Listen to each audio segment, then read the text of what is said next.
Professora, fiquei com dúvida se era lesão endopério. É uma dúvida muito frequente e a gente vai falar então sobre quais são as características de uma lesão endopério para fazer um correto diagnóstico.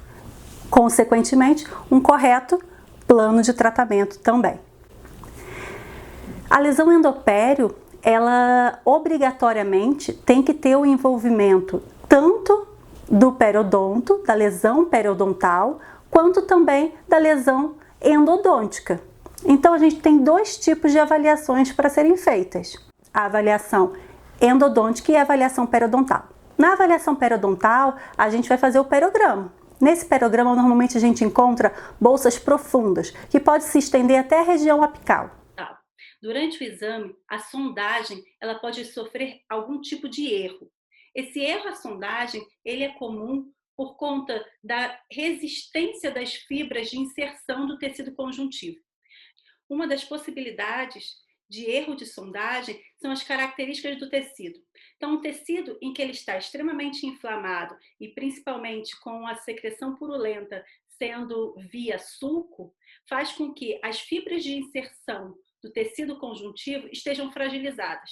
Com a pressão, mesmo que leve durante a sondagem, pode sofrer rupturas dessa inserção do tecido conjuntivo, dando uma sondagem acima do que realmente existe. A região onde teria ao fundo da sua bolsa, essa sonda vai penetrar além do término desse sulco gengival ou dessa bolsa periodontal. Além do periograma, a gente também tem algumas outras observações clínicas para serem feitas, como, por exemplo, se tem a presença de fístula, supuração, que pode ser pela drenagem via sulco ou pela fístula em região de mucosa, como também alteração da cor da gengiva ou mesmo alteração da cor do dente. Via de drenagem, né? Que pode ser então ali realizada pela região de ligamento periodontal, como também pode ser feita então aqui, mostrando na segunda imagem, a ruptura dessa camada de osso e ter sido feito ali um extravasamento desse conteúdo, tanto que pode formar uma fístula, independente de posição aqui em toda essa mucosa, como também pode vir pela região de sulco.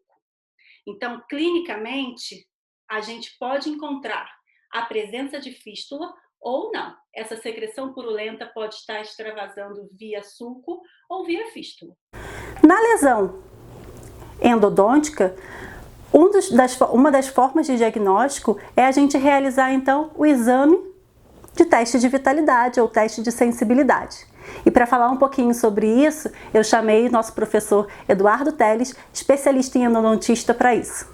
Vamos ouvir o que ele tem para dizer. Oi pessoal, tudo bem? Vamos falar um pouquinho de diagnóstico? Vou começar ressaltando a importância de você ter uma sonda periodontal em todos os seus kits. Tanto o seu kit básico como o seu kit de endodontia, tá? É extremamente importante você ter esse instrumental. Bom, falando de endopério, como é que eu vou descartar a possibilidade de ter um envolvimento endodôntico?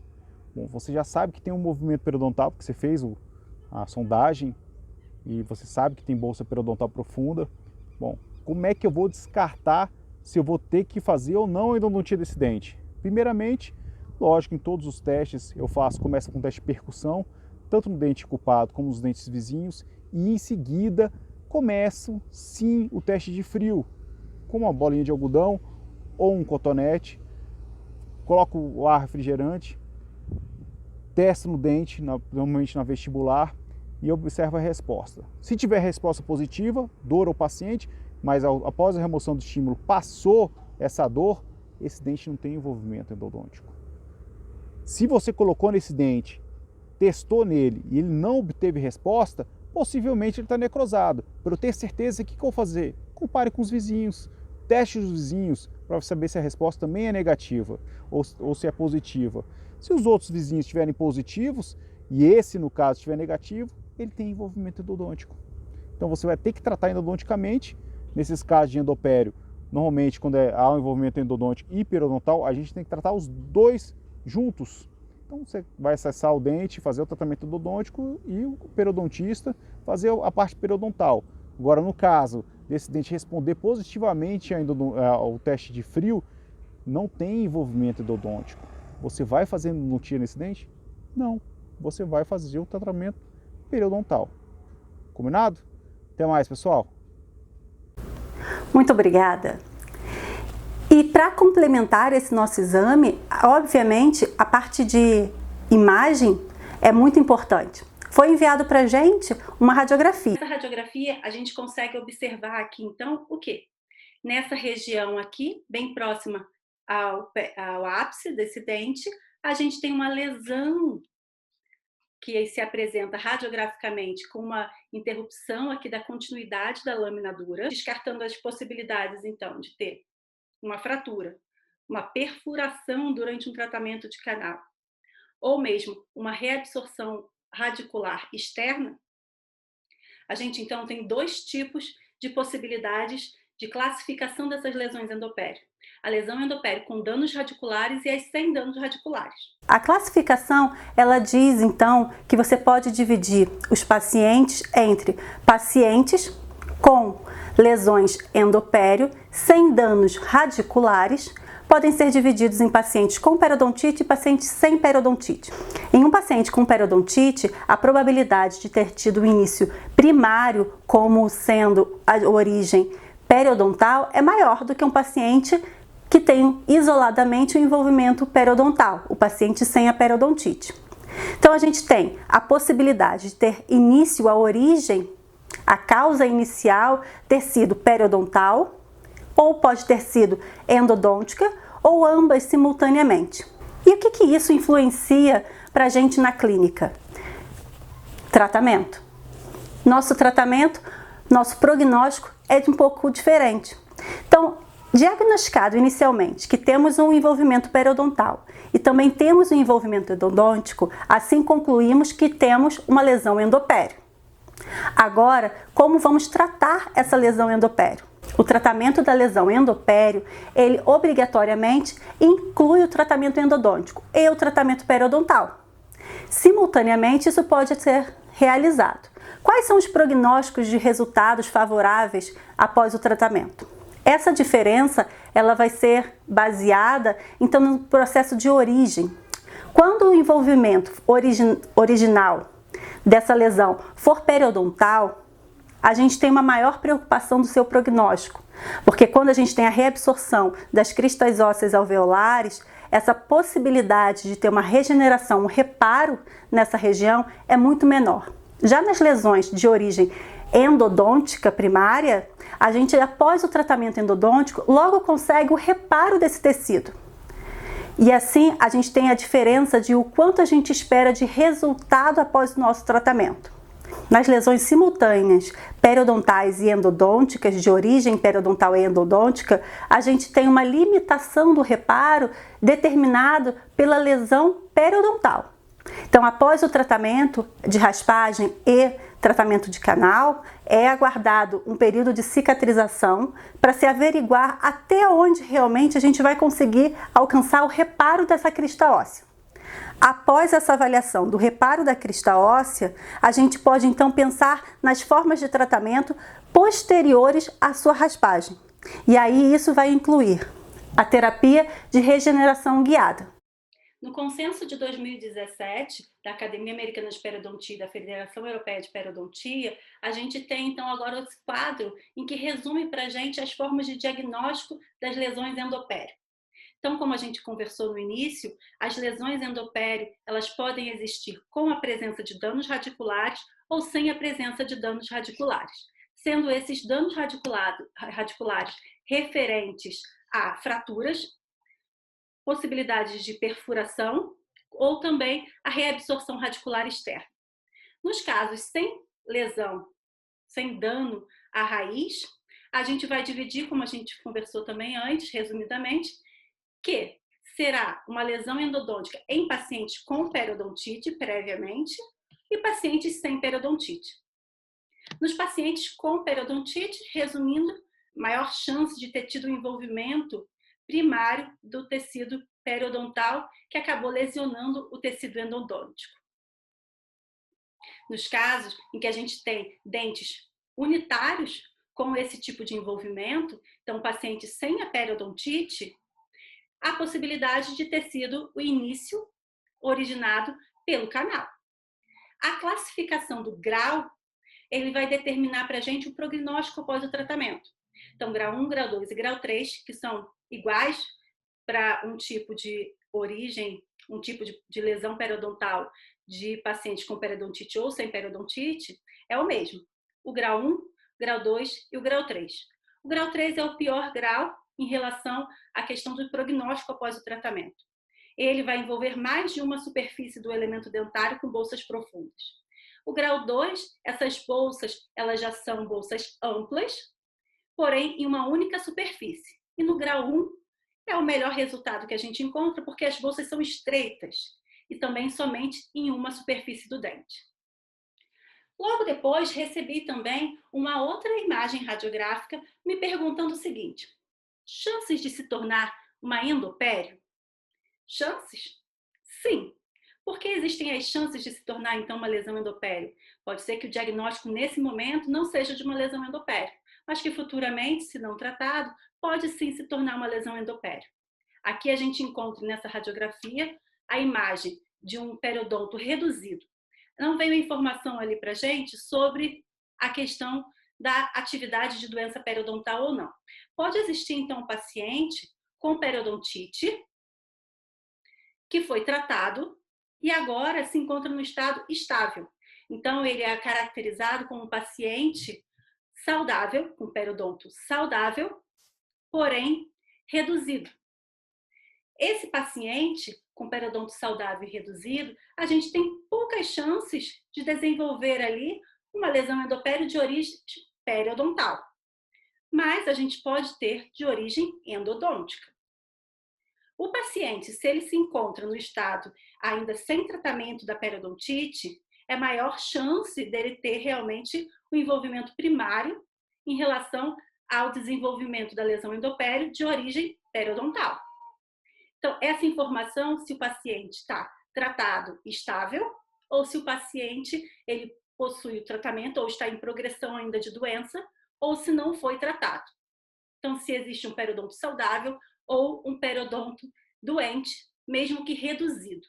Então, aqui a gente já encontra um paciente que apresenta um periodonto reduzido, não sabemos se está saudável ou não, e uma esplintagem que foi realizada, possivelmente após uma extração, que deveria ter sido ali feita de forma de provisório imediato, mas que parece ter sido utilizado por um tempo mais longo. Esse dente, ele possivelmente está sofrendo trauma. E o trauma, a gente tem uma das características que a gente pode avaliar, o trauma, de sinais para isso, porque o diagnóstico de trauma, ele é basicamente histológico. Então, existem possíveis sinais clínicos que sugerem o trauma oclusal. A mobilidade, que pode existir ou não ali. Nesse caso, embora esteja com a esplintagem, foi mostrado clinicamente que tinha um grau de mobilidade mais baixo, grau 1. E também existe na radiografia o espessamento da lâmina dura. Então, são algumas características que a gente pode observar e pensar na possibilidade de ter a existência ali de um trauma oclusal. Querem mais algumas características de um dente com contato prematuro ou com trauma oclusal? Bom, vamos lá. Aumento de mobilidade. Outro, aumento de diastemas. Há uma separação porque tem uma parte que pode causar os osteoclastos, pode fazer uma perda óssea nessa região apical e ter sim uma mobilidade nesse dente e um aumento de diastemas. Então, às vezes o paciente vai falar o quê? Aumento de impactação alimentar em algum dente. Bom, dor, às vezes esse mesmo paciente tem algum problema na ATM, então você já começa a desconfiar se há algum tipo de bruxismo, alguma coisa desse tipo. Nesse caso, você vai desconfiar de desgastes na coroa, né? Desgaste patológico. Então, no radiografia, o espessamento ou o espaçamento do ligamento periodontal, aquela região apical ali, você consegue, é difícil de visualizar na radiografia, mas está presente também. Então, às vezes, uma radiolucidez nessa parte, alguma coisa do tipo, uma possível reabsorção radicular e, normalmente, a perda da lâmina dura, às vezes, nessa região apical. Vamos escutar um pouquinho também dos nossos outros especialistas para falar um pouco sobre esse trauma oclusal. Há uma grande dúvida entre o trauma oclusal e capacidade desse trauma oclusal ocasionar um envolvimento endodôntico. O que é importante a gente saber? O que é o trauma oclusal? É o excesso de força mastigatória, essa força mastigatória ou de força causada em um elemento que excedem a capacidade desse aparelho de inserção de reparação, de absorção. Então a gente tem duas fases, uma fase vascular e uma fase osteoclástica. Por isso que às vezes um dente com trauma oclusal ele tem também mobilidade. Bom, duas coisas que a gente observa demais na endodontia. O dente com trauma oclusal, ele tem dor à percussão. Então você faz o teste de percussão com cabo de espelho no dente, ele tem dor à percussão porque tem inflamação no ligamento periodontal nessa parte apical. Outra coisa que a gente observa radiograficamente é um ligeiro espaçamento ou um espaçamento no ligamento periodontal nessa região apical. Uma coisa que é importante você saber, que se esse dente, ao teste de frio, ele responder positivo, então ele não tem envolvimento ainda endodôntico, não tem necessidade de tratamento endodôntico. Então o que eu vou fazer? Se for um contato prematuro, o ajuste oclusal, carbono. Se há perda de dentes e uma sobrecarga mastigatória em um ou dois dentes, etc., você tem que repor esses dentes perdidos para que haja melhor distribuição da carga mastigatória em todos os dentes. Tá bom? Por que que esse trauma pode ocasionar um problema endodôntico? Ele pode ocasionar um problema endodôntico pelo simples fato desse trauma, água mole, pedra dura, tanto bate até que fura.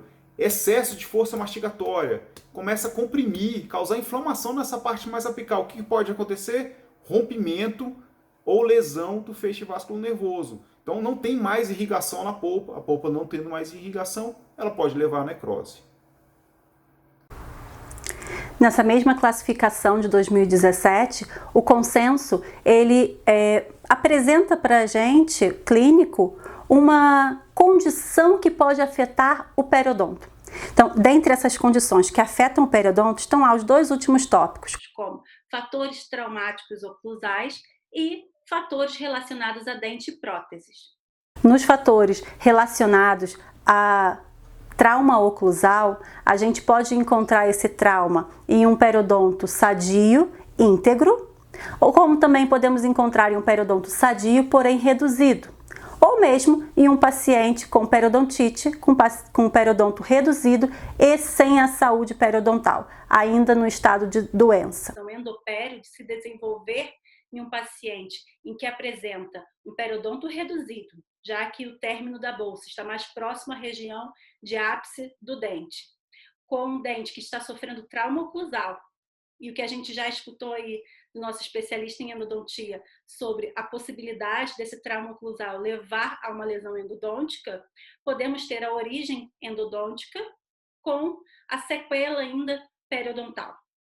Esse paciente, se não tem a periodontite controlada, ele tem uma maior chance de desenvolver, então, o terceiro tipo de lesão endopério, de origem simultânea, tanto pelo trauma oclusal, que está afetando a polpa, como também pela periodontite, que está bem próxima à região do ápice desse elemento dentário. Uma bolsa periodontal profunda, ela pode levar um dente saudável à necrose pulpar? Sim, às vezes nem precisa ser muito profunda, porque o sistema de canais radiculares ele não se limita ao canal principal. Tem uma série de outros condutos colaterais, laterais e secundário, etc., que se essa bolsa periodontal contaminar algum desses condutos que está em contato com a parte periodontal, pode levar sim à necrose pulpar ou no envolvimento endodôntico. Essa abordagem sobre o quanto existe uma relação das forças oclusais traumáticas em relação ao tecido periodontal e ao desenvolvimento, início e progressão da doença é um próximo tópico, em que 3 artigos falam, um sobre a lesão endopério, a outra sobre os fatores relacionados à prótese e ao dente, que podem acometer o tecido periodontal, assim como as forças oclusais excessivas que podem afetar o seu periodonto. São as leituras que recomendamos hoje para o tema lesão endopério. Espero que vocês tenham gostado e tem um caso aí? Manda pra gente que a gente responde.